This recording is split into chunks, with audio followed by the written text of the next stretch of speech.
Sometimes Lorenzo at Joe's Pizza would make a broccoli rabe and chicken sandwich for me with a little bit of cheese. And so I was thinking I would make something similar for myself today.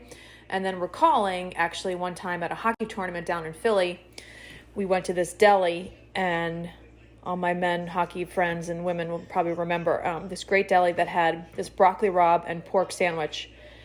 I don't often cook a lot of pork, the other white meat, but when I'm with some sauteed broccoli rabe and put it on that nice, we can make some nice crunchy bread. So this is how we're going to do it.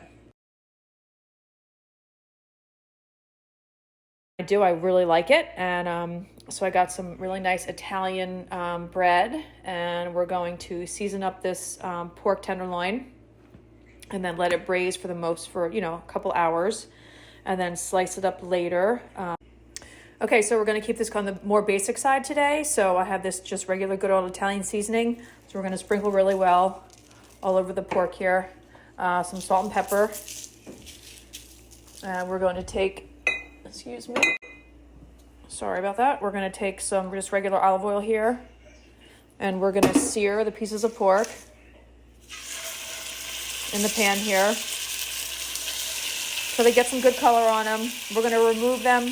Add some garlic and olive oil over there, and then just cover them and let it cook for a couple hours and just leave it alone. See, there's space here for it to brown properly. Don't pick it up a lot, just let it brown and leave it alone. All the meat, and I'm going to add it with one large onion, and then, 3 or 4 cloves of garlic there. But when your meat is browning like this, just leave it. Put it down, make sure, So the pieces are browning nicely here. There is a little bit of oil on the bottom. You don't need a ton of oil, but you do need some oil in order for it to brown properly. See those pieces there? They look good. I'm going to give these to another minute. I'm going to remove all the onions. I added a little swirl of a little bit more, just regular olive oil. I'm going to use a wooden spoon here, just to stir it up. In a moment or two, once the onions have softened, I'll go ahead and add the garlic.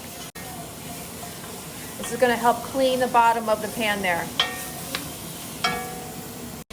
So I'm looking at this and wondering if I have too much onion. So I can always remove some later if I wanted to, but also the onions are really going to, they're going to shrink down. So we're just going to kind of wait and see. I'm going to go ahead and add the garlic.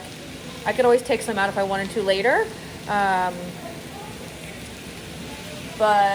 I don't know, that's okay. We'll just kind of see how it goes. Yep, the onions look good. We added the garlic. We're gonna add the pork in a little bit, and either a little bit of broth or even just some water is fine. There's enough kind of yummy flavor that you'll be fine with water. Okay, we're kind of doing an American thing here and mixing cultures, but this is some of that broth from those beans the other day and the chicken that we poached.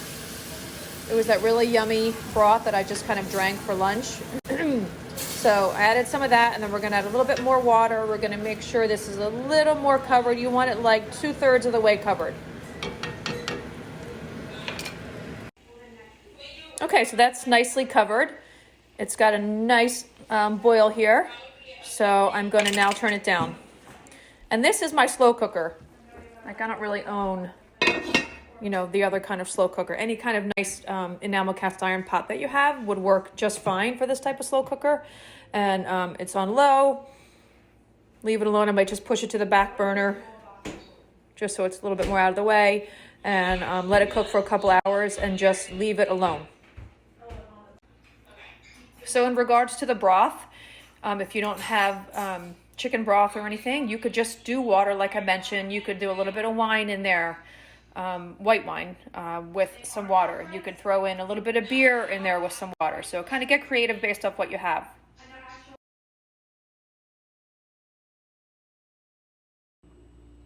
Here we are. Take a look.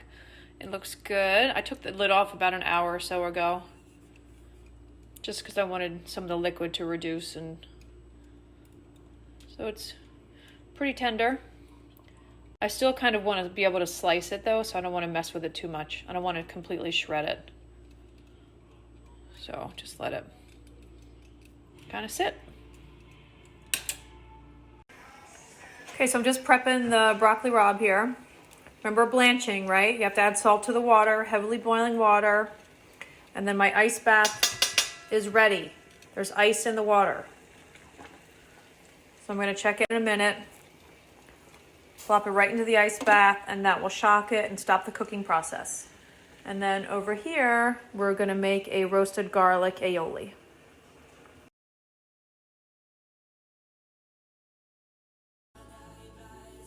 So we're gonna make a roasted garlic aioli to go with the sandwiches. If you wanted to put cheese, you could do cheese, or you could do the aioli, or you could do both. But I have the roasted garlic, so I thought we would make an aioli. So there's 2 egg yolks in here, a teeny, like half a teaspoon of Dijon mustard. And I'm gonna throw, I don't know, 4 or 5 cloves of the roasted garlic in there.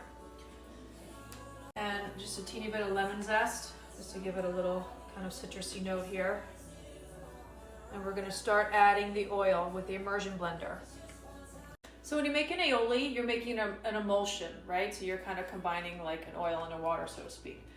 So I'm going to use the immersion blender is really the easiest thing to use. And I'm going to take just some regular olive oil here, not extra virgin, and just put it in drops by drops by drops.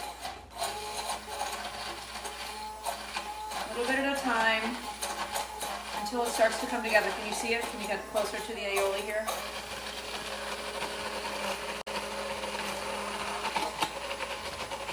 See how it's starting to get like nice homogeneous mixture?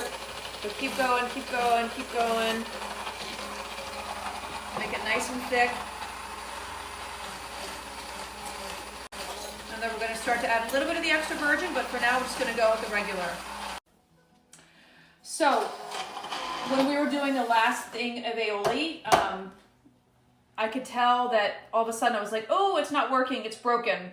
It wasn't coming together, the emulsion wasn't working. And it was because this spout, it pours out way too fast, and it needs to really be just little drops at a time. This one, which is avocado oil, you'll see, pours out like little teeny drops at a time. That's what you need at the beginning to get your emulsion going. So here it's nice and thick, like that looks like mayonnaise, right? I mean, so all I'm gonna do is just add a little bit of water now, a little bit of lemon, a little bit more olive oil. But so it's okay, mistakes happen, that's how you learn.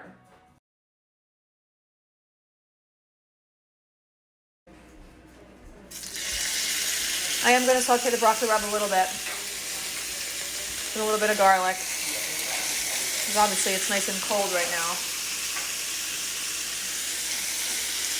So let it get hot for a minute. I'm gonna add the garlic, a little bit of salt and pepper. Well, a little bit of salt, just a little bit of crushed red pepper.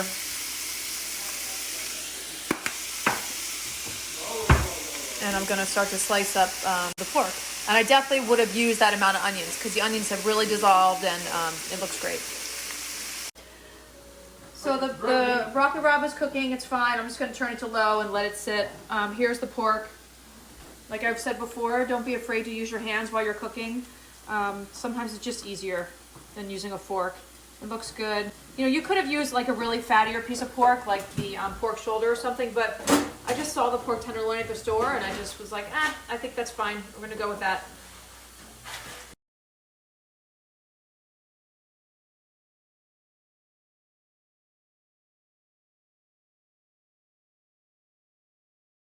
We're gonna broil the bread, just so it has some crunch.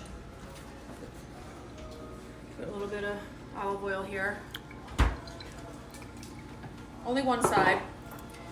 And I will get it nice and crunchy. And then, you know, what I was envisioning was like cutting it in half and like, you know, doing half sandwiches. When I said only one side earlier with the bread, I meant just the olive oil. We broiled both sides of the bread, so you can see both sides are, you know, nice and crunchy. So you can see here kind of this is what we're envisioning. We put on the aioli here. We're layering on the broccoli rabe. And then we're going to close it up and cut them kind of in half. And it's going to be just kind of a nice, messy, yummy sandwich. To note for you is I always do this with the sandwiches, whether it's like an egg sandwich or like a bagel sandwich, whatever. So you're gonna put it on here, but what I always do is like, you know, kind of like push it, like give it a crunch so that it all kind of melts.